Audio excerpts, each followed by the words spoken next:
I'm Nancy Burke with the Direct Selling Association. We're very excited today to be joined by someone who's been on the forefront with mobile technology, Michel Bayon. He's going to lead us through a great overview of how the power of prediction works. Hi, guys. I'm going to jump right into it. We've had putting it together for you. There's a lot of really interesting, cool stuff here, and you'll get a moment to meet Jordan here a little bit ways through the presentation. So we're talking about the power of prediction. I really love this image. I think that we're all in the room because we know that churn is a significant problem in the space. We, in many times, look at our distributors as being pretty unpredictable in terms of know that a lot of them are going to leave, but we don't necessarily know why. And so that's what we're here to talk about, is how can we get our hands around it. And one of the reasons why we want to talk about it is because we're leaving a lot of money on the table with churn, right? There's a lot of money at stake in terms of who's leaving. And so by a show of hands, maybe we can start by a participation. Who's got distributors that churn? Raise your hand. Okay, good. Now, keep your hands up. A lot of us are losing. If you lose about 20% of your field a year, keep your hand up. Okay. 30? Good. And so there's a lot of people heading out, and that's not only a problem in churn over the course of a year, but activation is also a big problem. Most of the companies we talk to, it seems to average out about 60% of the people will never even activate. So we want to understand these people. We want to get to know them a little bit better, because the way we look at it is, it's kind of like this. Our money being flushed down the toilet by these people leaving, which means a lot of potential revenue that we can recover if we can figure out better ways to save them. So I don't want us to feel like this, because we're not screwed. Well, we can definitely do better. The real attitude that I feel about churn is really more like this. It's like, oh, there's got to be a better way to treat this, right? And just like Homer Simpson's, every once in a while he has that dough and it turns into nuts, and then he gets the epiphany and he gets the donuts. So today the talk is going to be about how do we take dough and turn it into donuts. So I'll tell you a little bit about me. My name is Michel Bayon. I've built several different tech companies focusing on the direct selling space. I was an early pioneer and champion in building mobile apps for the field. The apps that I've designed and built are being used by hundreds of thousands of reps around the world. I was also one of the first to highlight the importance of the gig economy as it relates to direct selling, and I've been a strategy advisor and consultant to a lot of different companies. But really, I believe that retention is really the holy grail of direct selling, and that there are these identifiable ingredients in the, let's call it the DNA of a successful seller, and a corresponding prescription for that individual seller that'll keep them active, loyal, and productive for a longer period of time. And we believe that recruiting and retention efforts have to start focusing on improving this, because they'll make companies more profitable and improve our brand image over time, and also help us in the form of the regulatory environment. So right now, what I'm getting from talking to companies is that churn kind of looks like this. It's this big anchor that we're kind of dragging because we're losing so many people, but so many companies, they see so much growth that they don't really feel the drag of that anchor until that recruiting engine starts to slow down. And then all of a sudden that anchor, the drag, gets really strong. So we want to say, how did this come to be? How did we get to think about this? And can we reimagine how we recruit, how we engage, and how we retain our reps? Some of the stats that we found in our research from the companies that we know and talk to, like I said, about 60% of them will churn in the first 90 days, about 80% in a year. A lot of revenue impact, not only from the rep side, but from the customers that we're losing from them quitting, that were their customers, and a lot of times they'll take a lot of their team out with them. And so their lifetime value ends up a lot lower than it could be. And obviously the impact of a leader churning can be extremely expensive. And of course, it relates to our challenges in the regulatory environment as well, because we've got a lot of reps that don't do a lot, which makes it look like our reps aren't very successful. And that's not the case, and we can fix that, I think, with understanding the data a little bit better and working a little bit on this kind of customer to rep ratio. We'll learn a little bit more about how data might be able to help with that as well. The CEO of Tupperware was quoting as saying that just a 2% increase in retention over 6 years would have been $800 million in more revenue for Tupperware.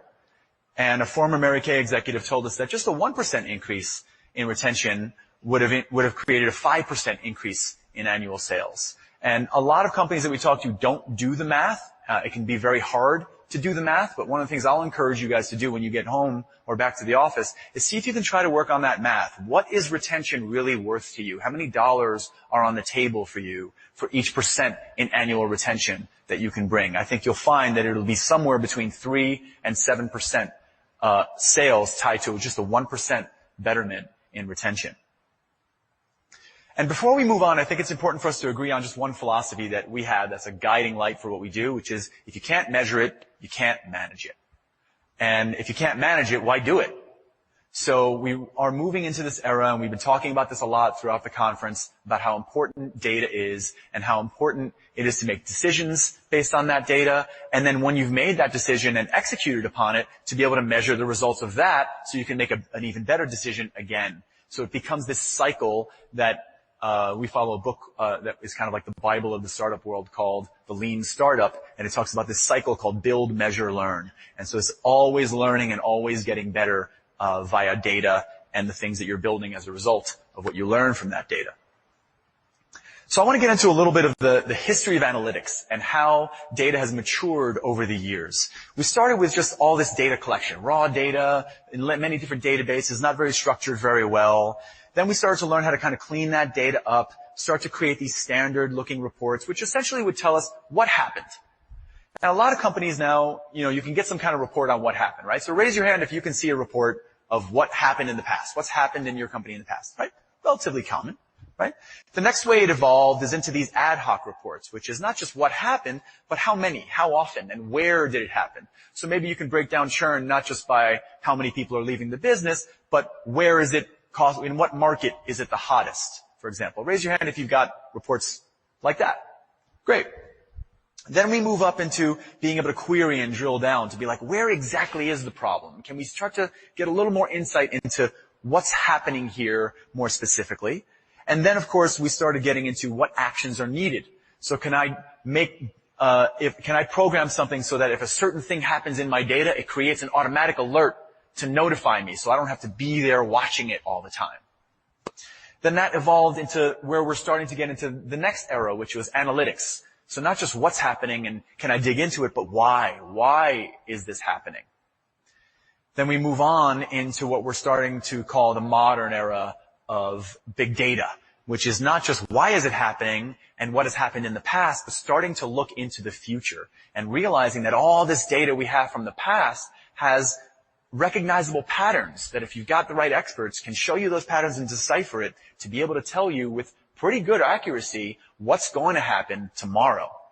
But that's not quite enough, because if you know what's going to happen tomorrow, but you don't do anything about it, what good is that, right? It's like if I knew the winning lottery numbers, but I don't play, it doesn't do me much good. So the last part is the business optimization part, which is what's the best that can happen. So now that I know that this rep might quit in the next 30 days, what are the things that I need to do to move them towards to better that outcome? What's the best way that I can make this happen? And not only do I want to change them, but is there such a thing as maybe pushing them too hard, right? If I don't do enough, maybe they'll quit, but a lot of times maybe we just push too hard and that might cause them to quit too. So where's that sweet spot in the middle? So I want to get now into some companies that have started to use this technology, and you might be familiar, you might be a customer of some of these companies, and it might start to be a little bit creepy to you, so I'm just going to warn you about the creep factor in advance. But Target, this was brought up yesterday, was somehow able to know that a teenage girl was pregnant before her father did. And how do they know this? I want to read you guys a little bit of an excerpt from this article, because I think it's really important.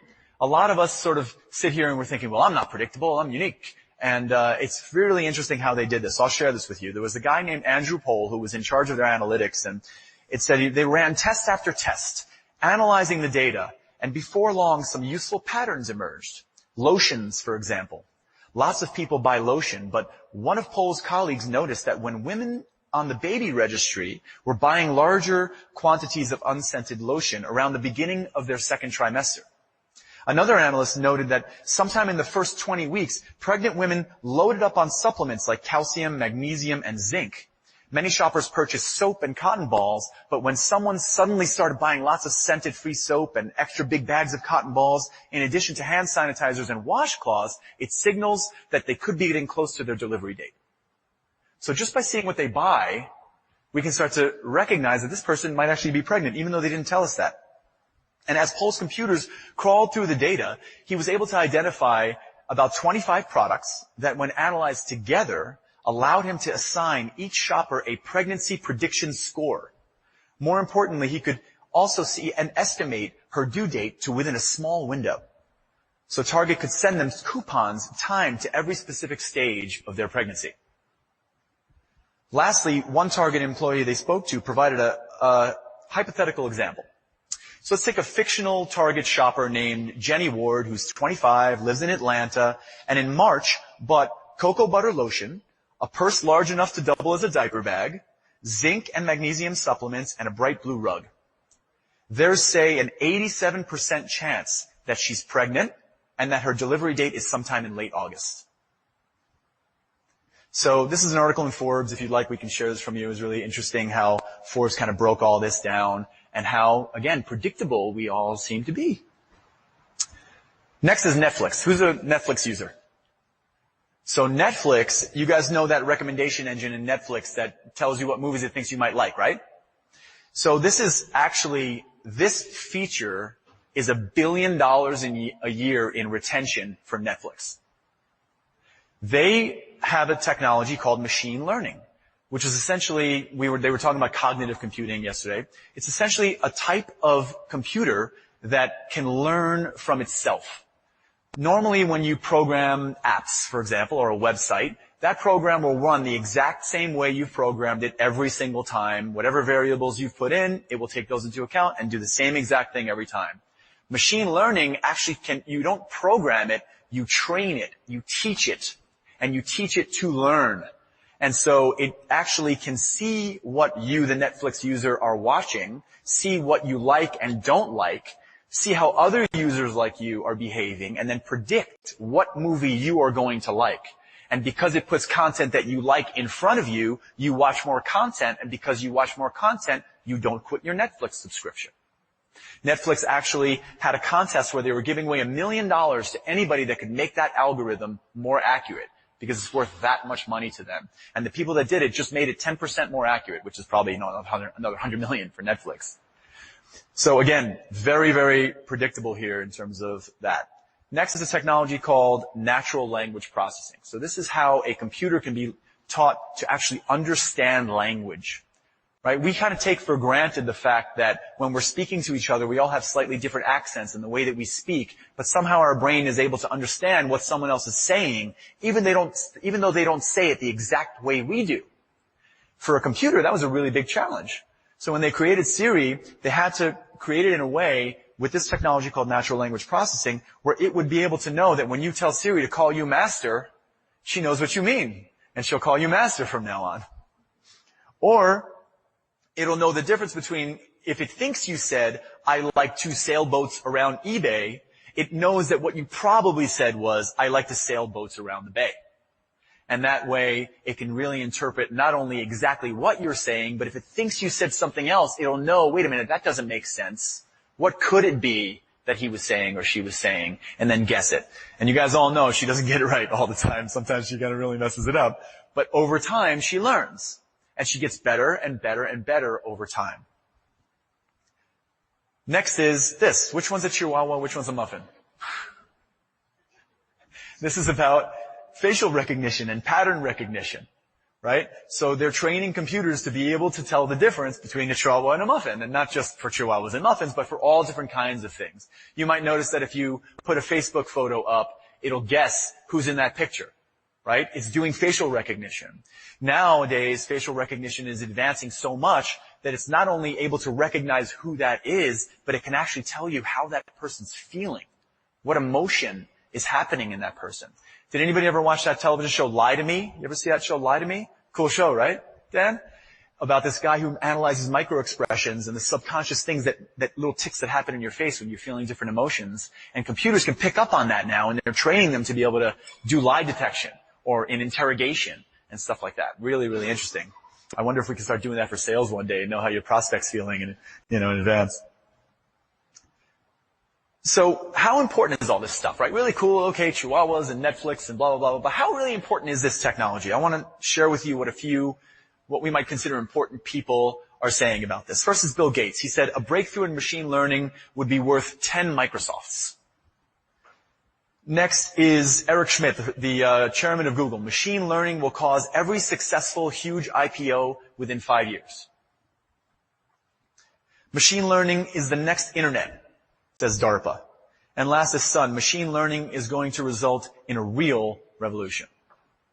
So I want to zoom in a little bit more, and I want to be able to give you guys a case study of a real company, a Fortune 500 company, that took this technology, put it to work, saw tremendous return on investment, and dig a little bit deeper into how that works, which is why I brought my illustrious partner, Jordan, here. I say I'm the mouth and he's the brain of Direct Tech Labs. And Jordan was the chief technical architect at Las Vegas Sands. So you might know it as the Venetian, the Palazzo in Las Vegas, but they actually have several properties all over the world, many of which are actually way bigger than those properties. They operate these mega resorts.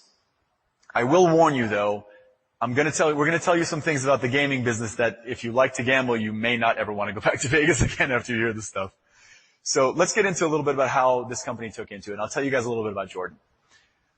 In addition to being an amazing guy that I'm very lucky to be associated with, he's been working in technology for 25 years. And as you can see, there's a lot of different industries here. And what Jordan has focused on and what people have brought him in to do is when they see an industry that really needs innovation and needs to really see not incremental improvements in revenue from technology, but really big leaps forward, Jordan's the guy who goes in there, figures out what's going on, and is the architect of how to make all of that stuff actually come together and work and build the teams of the right skill sets and manage them to make it all come together. And so, Jordan, thanks for coming, man. Nice to have you. So you spent almost a decade at Las Vegas Sands. Correct. Tell us a little bit about the IT organization there and what kind of things you were managing and what you were in charge of. Sure. Well, Las Vegas Sands isn't your normal 9-to-5 type of business. In fact, the busy times tend to be nights, weekends, and holidays. And sometimes when we have conventions like Consumer Electronics Show, we could bring in 100,000 people walking through the resort. So the systems can get quite taxed. And so we need to ensure that we have high availability all the time and that we have no single point of failure. There are hundreds of applications running around to support this entire ecosystem. You may not realize it, but every sort of function inside that property has some piece of technology. Each one of these functions are like absorbing a tremendous amount of data, right? Yeah, that's true. I mean, the back of house things that you would normally be aware of, like your HR systems and finance systems and procurement systems, payroll, things like that. Those are standard sort of systems. But we have systems for concierge or housekeeping scheduling or to release a uniform out of a system or to create a lock, key lock, your key card.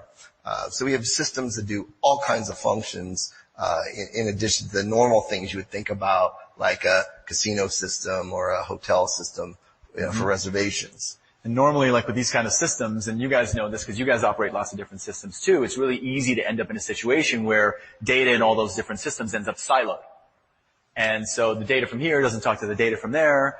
And in this situation at Sands, you guys were dealing with a lot of data, right, from lots of different systems. Talk to us about some of the data you guys were collecting and how that was starting to come together.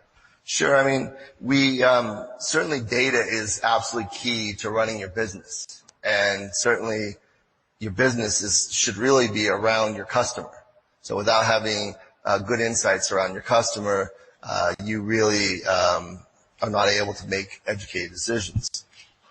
So we had data all across lots of systems, and we needed to start sort of centralizing or creating a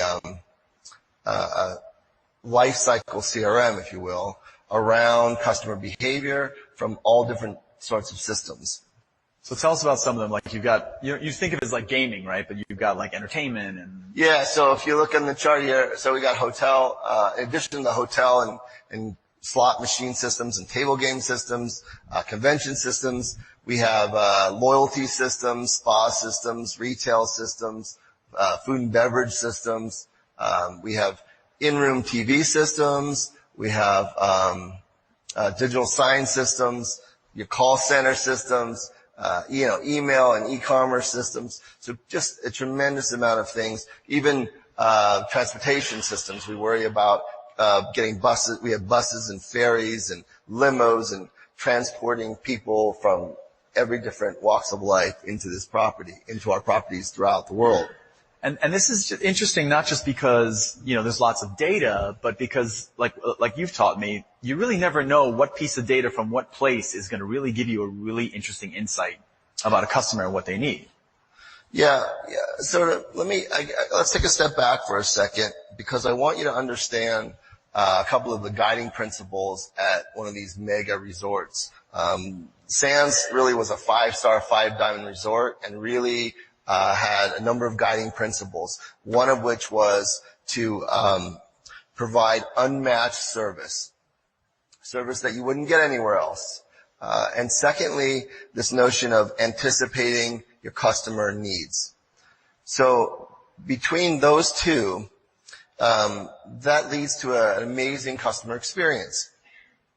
Now, with thousands of people going through your property all the time, it is virtually impossible to deliver on that without the use of technology. And so I was chartered to design and architect a system that would deliver the right offer to the right person through the right channel at the right moment. And in order to do that, we kind of had to grab data from all these different systems, pull it together, and create sort of a single pane of glass that we could look at and say, here's the customer that's standing in front of me, whether they're at the front desk or a concierge or a VIP host that would look at it. But here's what the customer is, here's what they've done, here's what they're likely to do, here's their profitability score, their likelihood to leave. Okay? Their likelihood to leave. Absolutely important. And so anytime a customer would walk up to a touch point, this person had this single pane of glass, single view, and I could say, what do I do for this customer at this point in time? So that was really key. And so you're collecting all these different points of data around people from all these different systems. And at the end of the day, how does that all get architected to sort of predict what they're going to want or what they're going to need or if they're going to leave? That's a great question. There are hundreds of variables around what is a customer likely to do. And as you can see, I've only listed maybe 20 or so variables, but the truth is there are hundreds of variables, and you don't know what's statistically significant unless you pull them together in a single place, and you can start to do predictive analytics and build models around behaviors of all of your customers, your past activities, in order to anticipate what they're likely to do next. And you mentioned predictive analytics, and I think this is important, guys, because a lot of us have data analysts, right? And our data analysts bring a lot of value to our business. They're looking at stuff, they're pulling reports for us, they're interpreting data in ways that we certainly can't do, right? But the difference between what a data analyst does and a kind of predictive system, can you explain the difference in like the kind of sophistication? Like a data analyst can't necessarily do this. Right? Yeah, I mean, a data analyst is really looking, and you've described it before. They're digging into the data and telling you what's going on in your business today. They're drilling down and saying, how did this campaign do? They're looking at, who are our top reps, who are the bottom players, and so forth. They can give you some KPIs, but a data scientist, they have deep statistical background as well as an engineering background, because they're looking at building models and looking at all these variables and creating and running advanced statistical analysis on them, and that's quite different than your normal data analyst. And these are guys like PhDs in mathematics and the kind of math that doesn't use numbers anymore kind of stuff. Yeah, there's also a huge difference in cost. Yes. A data analyst, you can find plenty of those. And as we even heard yesterday in the big data talk, there's a tremendous shortage of data scientists that will be able to handle our future needs. Yeah, so there's this big wave of demand for this stuff coming and not enough like education, especially in this country, going into it. So let's move into this plot, right? So you're going to find this customer and you're going to create this path for them. Tell us what this path is. Tell us what this slide means. Yeah, so what we're doing is we're looking at all these activities that a customer is doing, and all of the customers actually, and we start to look at patterns, and we start to place them on this chart, and we look at sort of activity over time, because customers tend to do different types of activities at different points in their life cycle. And so this is basically the bottom line here is time, and the top is activity. And what's this blue bar? Yeah, so that is sort of the behaviors of customers that are successful. Those are the ones that will actually continue on and spend money with you as an organization. And every dot is a customer. Yeah, right? every dot is a customer. So if you kind of go below that threshold, you're much more likely to leave the organization and not come back. And so you want to see like where these guys are in their life cycle. And so you would want to look at sort of, again, if you're analyzing a specific customer, you're looking at where they are in relationship to everyone else, where they are in that point in the life cycle. So you've got this example. We've got an example here. So they're like sort of below the line, which means they're very likely to walk out of your property, or in our case, Sands, very likely to walk out and not come back. And so we can look at past behaviors and predict where they're likely to go next, whether they're going to trend up or down based on the last couple of activities. And again, we're not comparing them, we're not looking at them in a vacuum, we're looking at them in comparison to hundreds of thousands of other people that have exhibited the same exact characteristics at that point in the life cycle. That's really interesting, because a lot of people ask me, they're like, how do you make this prediction? Like, what's the magic here? And it really isn't magic, it's pattern recognition. So when Jordan's system is looking at a person and knowing that they're at that point and knowing what they need next, it's because they've seen, like he was saying, there might have been 100,000 customers over the last 5 years who've already been in that position, who've already made a decision, and 95% of the time, let's say, the next thing they did was X. And so it's a really, really good chance that if you've already had 100,000 people be here and do X, that this person is going to do X next. And that's more or less like a kind of simplified way of explaining it. So let's dig a little bit deeper. Let's give a real world scenario. So we've got someone that came into a casino, and let's say he's at a slot machine. Yeah, so let's go through a real world example. We have Michael Smith. He's 35 years old. He's been at the property 5 times. So this is his 5th trip. His favorite game in the world is Sex and the City. He just loves this game, and he goes he walks in the door and goes right to that machine to play. Well, right off the bat, we know that,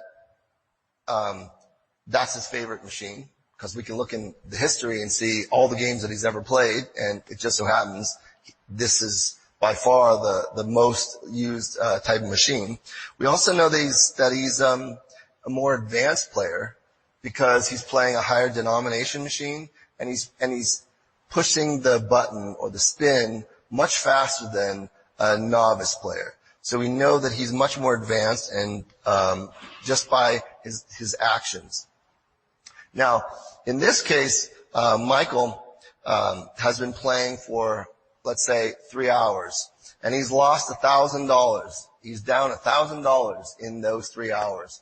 Well, through our models, we know that the threshold for his pain is $1,200. So if he loses another $200 in the next 20 minutes, he's likely to walk out the door, tell the whole world what a rigged systems that the Venetian has, and never come back. And so although we can't very well change the outcome of a slot machine, we would, the gaming control board would have A lot to say about that. And I certainly wouldn't want to end up in jail. What we can do is influence the customer's behavior. And how do we do that? Well, we know that this customer loves steak. We've seen steak. We've seen him order, go to a steakhouse, for the last 3 trips by his, room bill. He hasn't charged any steakhouse to his room bill so far on this trip. We do know that it's lunchtime. He's been playing for the last 3 hours, so he's likely hungry. We have the occupancy of the steakhouse, so we know it's not full. And so what we want to do is we want to encourage him to go to the steakhouse by spitting out a coupon at the slot machine that says, "Congratulations, your luck has changed. And by the way, you only have 20 minutes or 30 minutes to get to the steakhouse to redeem that free meal." Why? Because we want to make sure that you get off that machine, because you're very likely to leave if you keep playing it. So you go to the steakhouse, Michael tends to calm down, cool off. He's having a wonderful meal, and now his luck has changed. And as we bring the bill, which has been comped, he gets some slot credit to go back to the slot machine to play a little bit longer. Now we know from our activities and from our previous guests that once he has a cooling off period, he's now his luck has changed, and he feels like he is worth $1 million now. He had a great experience and is much more likely to tell everyone in the world what a great place this is, and will, in fact, the lifetime value has just gone up, as opposed to them walking out the door and our retention is shot. And so these types of interactions are happening literally times thousands of customers, 24 hours a day, 7 days a week. Yeah, I mean, it's going on, and this is just sort of a slot floor. But again, the point that we're trying to make here is that at each touch point, and whether it's a slot machine, or whether I'm walking up to you at the concierge, or whether, making a reservation on a website, I mean, you're in front of somebody or something. And so what is the right message to give to you at that point in time? Yep. So one of the things we want to talk about, of course, is ROI. Because the last impression we want to give you guys is that this is like some easy snap your finger thing that you're going to like pay somebody $50 and, tomorrow you'll be predicting churn, right? Talk to us a little bit about how you looked at the investment you wanted to make in this, and a little bit about the return on investment. Yeah, so this was certainly not an inexpensive system to implement for these mega resorts. It's very challenging to design and architect and build, but there are far more capabilities in this system than I would ever foresee in the direct sales space. Far more. But I can tell you, these types of systems generate hundreds of millions of dollars. If you were to look up, for example, the Harvard Business Review, the business school, they've written up on Harris quite a bit and have pegged that system at over $1 billion. The value of that system is over $1 billion in revenue. $1 billion a year. Yeah. So these are not. These are becoming the norm. I mean, we're talking about the Netflix and the Amazons and the Targets. I mean, one thing that I learned at Las Vegas Sands was I actually was seeing other properties implement similar systems, and we were fairly slow to adopt. And it took me a few years actually to sell our management, our marketing teams on the value of doing these kinds of things, which is not uncommon. I see a lot of businesses sort of waiting for somebody else to do something. And as it turns out, as you said, I mean, these systems pay for themselves within a week. Yeah. Amazing. It's a staggering amount of money that is left on the table. And ultimately, we're here to increase retention and increase, profitability. We retain people, and we offer them a better experience in the long run. So let's talk about now, we're going to shift gears a little bit. We're going to talk about how does all this apply in a direct selling environment. So similar to all the types of things that Jordan was tracking at SANS, here's an example of some of the data points that you might get from various different systems around your business, right? So you might be looking at GV, you might be looking at downline location, where they are in their life cycle, right? Very critical is not just what they're doing right now, but where are they in that life cycle and what's important at that specific moment in time. So time is another really important factor here. So you could be looking at hundreds or maybe even thousands of different factors that have some level of weight and have a different weight at a different time in terms of predicting if they're going to quit. So there's a lot of different factors that get into this. And the way that I like to look at it, it's kind of like DNA. Each one of these ingredients is like a different piece of DNA that when you sequence them all together and create this kind of genome of a specific type of rep. So you're segmenting them into categories. You're creating this kind of blueprint based on that data, right? So what you'll do is you'll start to break these people up into different segments. Now, I'm going to give you a hypothetical example that's very, very simplified, just to kind of give you guys an idea of what you might what the initial analysis of your data may turn up. So what you might find is that 6 out of 10 of the reps that join your company and join the business opportunity actually have a lifetime value of 0. So they never sell anything to anybody and they never recruit anybody, right? Then what we might find is that 2 out of 2 of them have we'll use it like Yelp, right? It's like $1 sign. So they bring some value to the table, not very much. Maybe they sell a little bit. Maybe they recruit one person over their life cycle. They probably don't last very long, but you make some money on them. The next one is 1 out of 10. These are the $2 sign distributors. So let's say we may have found in this company that these are the ones that make over $500 a month and less than $2,000 a month. And they fit a very specific pattern. They're one of those charts on the graph.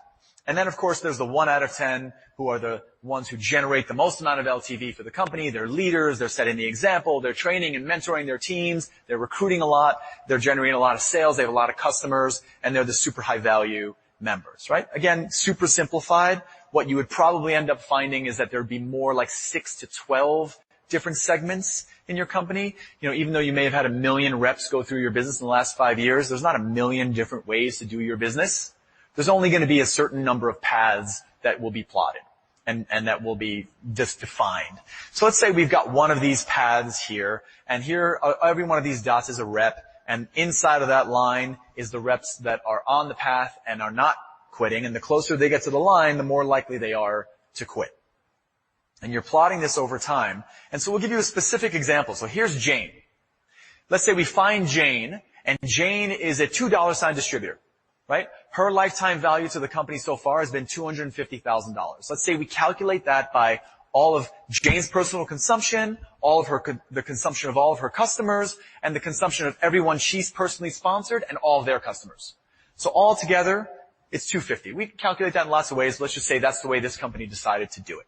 So Jane's $250,000, and she's right on the edge here. So Jane's in danger of quitting. And what we figure out is that it's really a matter of 200 points of personal volume. If Jane gets 200 points of personal volume in the next 30 days, she's 72% likely to stay on board, and her R, or retained lifetime value, will jump up to $950,000. So literally, there's 200 personal volume points on the line that can make or lose $700,000 for you over the next 12 months, if you can keep Jane. And so if she keeps it, she gets retained. If she doesn't, she churns. Now, the other interesting thing that you might find out, and this is what we see a lot of times in the compensation plans, is that a lot of times, just if you look at it, it looks a lot like the rule book of a game. And what's implied in a game is that you're always trying to get to the next level. And so it's very easy for a distributor to have the perception of a comp plan that they're always trying to get to the next level, which can create a sense of pressure. And sometimes they can't take that pressure. And in this scenario, we may be able to predict to you, hey, Jane's so low here on this path that if you try to push her higher to get to a higher performing path, that actually is going to make her quit too. So there's bumpers, there's rails of behavior you got to keep Jane in between not enough and too much. And again, there's $700,000 on the line if you can do it with this rep. So how does all this work? How does all this stuff kind of come together and get put together? So I've drawn a kind of basic type of architecture of how this might work. You start by getting a whole bunch of data into the system and giving it to your data scientists. So they're looking again, let's say at every rep that's been in and out of the business over the last 3 to 5 years. Let's say it's 500,000 reps. And every little bit we have about them, how they performed over time, how their upline and downline performed over time, where they live, any kind of demographic information you have about them, if you have information about what their social media accounts are. I mean, it could be random. You never know what's going to have value, so you just put it all in there and let the models start to suss it out for you. Now, this sometimes scares a lot of people because they go, oh man, my IT, we've got stuff all over the place. How am I going to get it all organized so that someone can run this and analyze this? Well, here's the good news about that, is that a data scientist is going to need a very, very different structure of this data than the way your IT team probably has it right now. So no matter how it's organized or how many bits and bops and pieces you have it in, when you give it to the data science team, they're going to need to reorganize it, clean it, and redo everything with it anyway. So if you're way behind on your data and you don't have it all in one place, or if you've got it all in one place nice and neat, it almost kind of doesn't matter because they're going to have to rework it all and clean it all and redo it for the purposes of how they work anyway. So once they do that, and that kind of brain of the machine learning starts to churn around, start to figure it out, and design a prediction, again, it can't just tell you what's going to happen. It's got to tell you what to do as a result, or who cares, right? So now it starts to deliver these actions out to the different channels in your company. So your system might say, hey, field, I've got a mobile back office and I've got a web back office. Let's put 2 new reports in there that are fed by this. So anyone in an upline can see who's in danger of quitting, why they're in danger of quitting, and what you need to try to get them to do to save them. And if it's on mobile, when they hit call, your system is recording that they hit call, so you know they actually called that person you told them to call. It's not enough just to tell them to do it. You need to know if they did it or not, because then you can know if it worked or not. Same thing on the other side. So you might have a call center, like a system like Genesis, that can feed into those APIs and create a call list for your call center of people to call that hit a certain criteria. Or maybe it's an email list that needs to go out to these people that fit this thing. And maybe it's by value. So if you've got a super high value target, someone that might be worth millions of dollars to you if they leave, maybe that's a CEO that's getting an alert on their phone that you better call this person and take them out to dinner because it's like $1 million on the line right now. And so what happens is these actions all go out and happen, and as many as possible get reported back into the system. Because remember, it's learning. So it needs to know what happened as a result so it can see which of the things it told you to do worked and which of the things it told you to do didn't work. So then it can learn a little bit from that, tweak its prescription just a little bit tomorrow, and then start that cycle all over again. And ideally, your corporate is going to want some kind of a dashboard to summarize all this activity, all the different channels, what's working in this one, what isn't, and at the end of the day, obviously a dollar value of how much revenue you're saving out of all this activity. So let's start to sum up because I want to see if we can get to the Q&A. Predict, act, measure, and learn. So some of the things you can predict. You can predict top and bottom performers, and you can even do this before they join the business.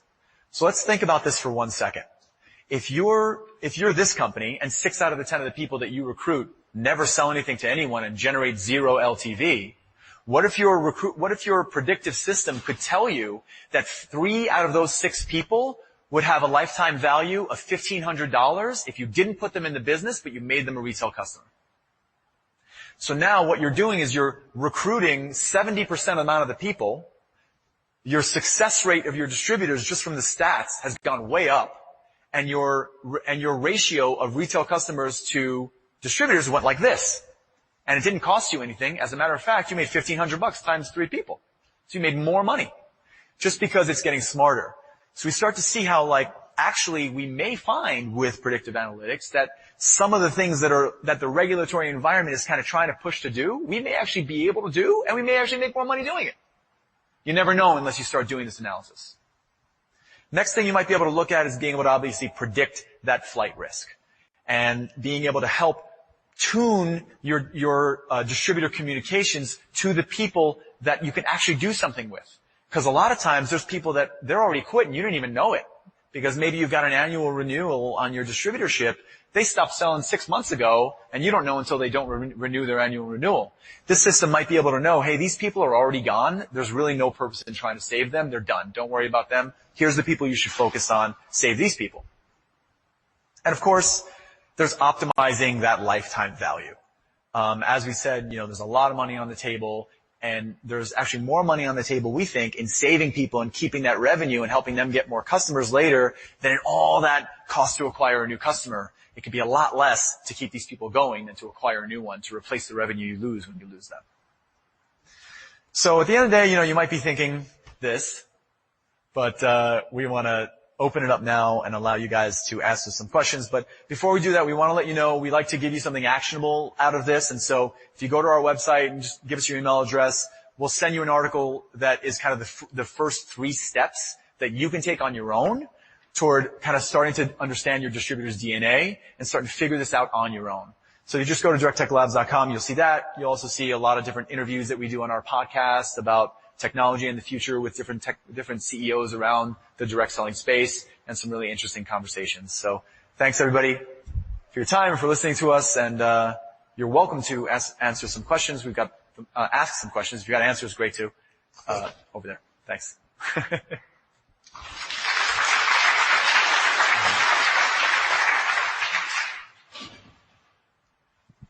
Piper. Hi, guys. I just had a question regarding the mining of the actual data. So how advanced does your collection ability have to be in order for them to harvest the information, in order for them to put them in a form that you can predict behavior? Good question. It doesn't really have to be in any shape. You just have to have it. Because I was saying a little earlier that like your data science team is going to need to do a whole bunch of scrubbing and cleaning and messing around with it to structure it in a way that they can work with anyway. So as long as you've got it, the chances are it can be made into something usable. It might take a little more time to do that, but in most cases, a good data science team will be able to kind of take it all, mesh it all together and format it in a way that they can work with. I think she was asking about the types Okay, of thanks. data. The types of data. Were you talking about types of data, or was that your question? Well, there's a couple, cause you've got, at least in my case, I've got several different repositories of data. They're all using different systems.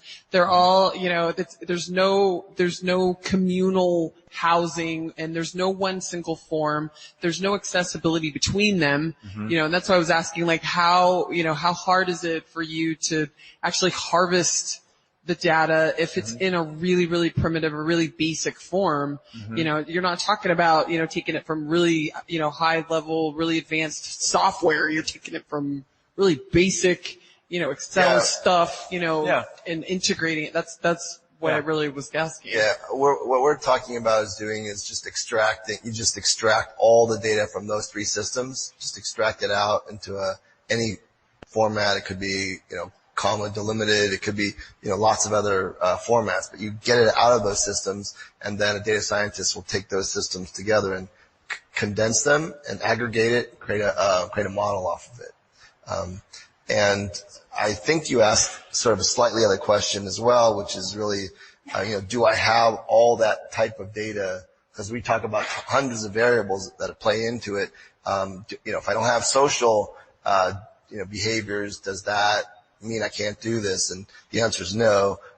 You can do it with basic, you can do basic predictions off of the sales data that you make, the distributor data that you have. You have access to your invoices, what everything was sold, the quantities, when they purchased it, when did they activate, all that's, the downline and upline network. You have all that data.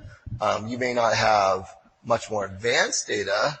You may not have sort of how many people live in the house, right? Yeah. What's the income of the individual? You may not have lots of other things, but over time you'll get better. The models will get better, and your accuracy will go up. And that's a great point too, is that the other thing to consider is that because churn is so valuable, you don't have to make this massive increase in churn to make a good return on that investment. And once you get a system like this running, the beauty of it is that it learns and it gets better. And when you start to see that it's working, you can invest in getting more data and making it smarter, and getting more data and making it smarter. So as long as you're starting at some kind of minimal level, you can build on it from there and still get a lot of value out of it. Right. Thank you so much. Mm-hmm. So can you give us any guidance on what are the factors that are predictive of churn from your past experience? Unfortunately, it really comes down to your data.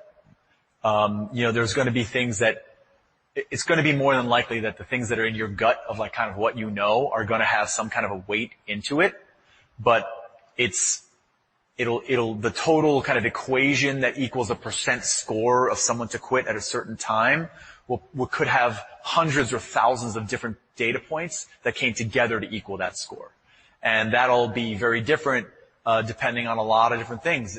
It may even be different based on the culture of the actual rep, or it might be different based on their age, or where they live, or what country they're in, or how many people live in their household, and so it isn't. The whole idea is that you're creating a system that's going to focus down to every individual rep as an individual and predict that individual's chance of quitting, not the overall chance of any distributor quitting. It's also tied to a specific category of direct sales. Like in your case, you might have a different demographic than someone that's selling, legal services. Yeah, or you might be party plan, or you might be MLM, or you might be a little more recruiting heavy or product heavy, and all those things will come into it. And then one follow-up question. What you mentioned, Target, Netflix, Sands. Are there any companies in direct sales or not, or maybe a little closer to home for us that are doing this well that we can look at? You would be the first. That we've seen anyway.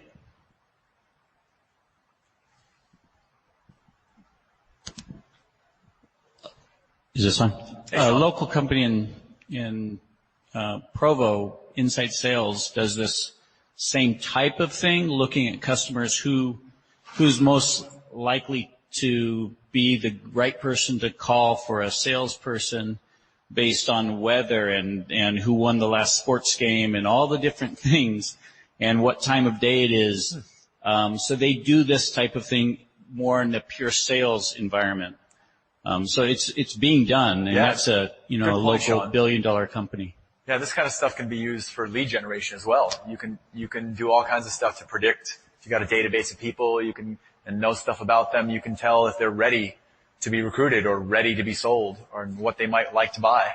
You can also start looking into markets, future markets, like where should I go next? Where's which market, part of the world is ripe for this type of a product and service based on the demographics of all of my other data points. Darren. So how do you get the data, the more advanced data? Since we have Social Security numbers, do you hit Experian data to get household income, the number of people living there, or how do you get it? Because that's not something that we normally collect. Yeah. But we want it to be as predictive as possible. Mm-hmm. So where do we get it? Well, what I would suggest is that you start with what you have, because you want to see how accurate can you be with what you've got. And then you might find that might already be a good place to start.